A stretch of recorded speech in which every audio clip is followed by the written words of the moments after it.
Many of you have seen people of Indian origin in your country. How do you perceive them? And how do you perceive India? Many of you think of India as a country of poverty, slums, dirt, rapes, and caste system. And many of you got introduced to India through the famous movie Slumdog Millionaire. And then there are some of you who know India for its Bollywood and yoga. Well, it is not entirely your fault that you think this way, and there is no doubt that India does have its imperfections, but India is definitely not what we are shown in our countries. Like many of you, I was also a victim of the mainstream media in my country until I ended up living in India and started to keenly observe this country. And of course, to understand India and its mechanism, one really needs to have fine-tuned senses. Next time you see Indians in your country, remember that their country is being transformed into something like this. However, you are mostly shown only that. And of course, many of you were never told that for many years India has been one of the fastest growing major economies of the world. Are you worried that Indians are stealing your jobs in your countries? No, you are not fully informed. Perhaps you do not know that Indians are also providing thousands of jobs in your country, and they are doing it in different parts of the world. There are more than 800 Indian companies in the UK, which employ around 110,000 people. In the USA, Indians-owned firms employ more than 600,000 employees. Have you noticed that when the media in the West talks about rapes in India, they rarely talk about the rape rate statistics, and probably it is because India is nowhere close to the Western countries in rape rate. Yes, I'm aware that while talking about rape, one must consider things like underreporting, marital rape, homosexual rape, false filing, law of rape, conviction rates, and many other factors.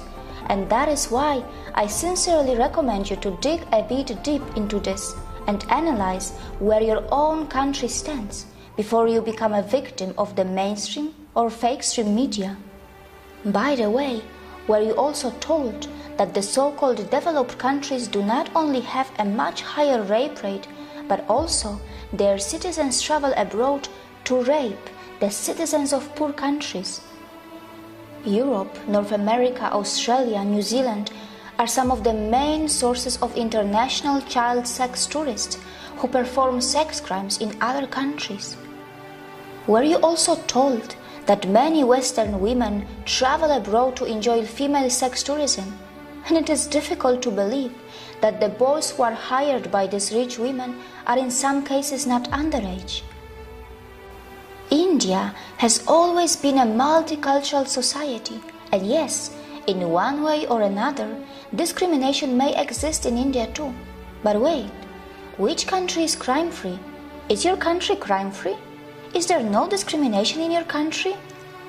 India is a country where its minorities are allowed to thrive and grow in numbers and also in percentage. India is a country where many dharmic traditions like Jainism, Sikhism, Buddhism and Hinduism were born, and the people of India have even accommodated the ideologies and religions that did not originate from their own land. When I first heard of Indian caste system in my country through our media, it was not even mentioned that in India not only the minorities but also the members from those societies which are also known as low caste end up becoming presidents, vice presidents, prime ministers and chief ministers. Has the media in your country told you about this when they talked about Indian caste system to you? Has the media in your country also mentioned that India has already had a female president and a female prime minister? I know that in many so-called developed countries, many low-skilled immigrants from poor countries are purposely and temporarily brought to do low-class and dirty jobs. These poor people are kept in substandard conditions, and after the job is finished, they are sent back to their own countries. The developed countries make the most of their strong currencies and their own citizens shy away from doing small jobs. Well, these developed countries are so smart that they perform oppression on the humans that they import, and then later, very cleverly they dispose them. Can we call it exploitation too? Indians are extremely self-critical and they are genuinely concerned about their problems.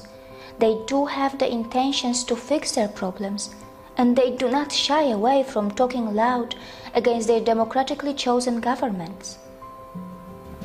But you must remember that when Indians talk loud about their problems, it does not mean that they want to replace India for anything else. And it must be pointed out that Indian media has not really started ridiculing the Western countries yet, even though many Western countries love to present themselves as some kind of role models.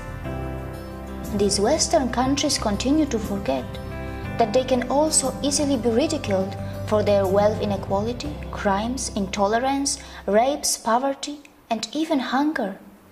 Perhaps Indians are more interested in self-correction than ridiculing others. For sure, Indians know very well that tragedy is not a competition. Indians are not only providing jobs around the world, they are even feeding many hungry and poor outside India by their philanthropic work through their temples and gurudwaras. And very importantly, they are not expecting anyone to embrace Buddhism, Jainism, Sikhism, or Hinduism.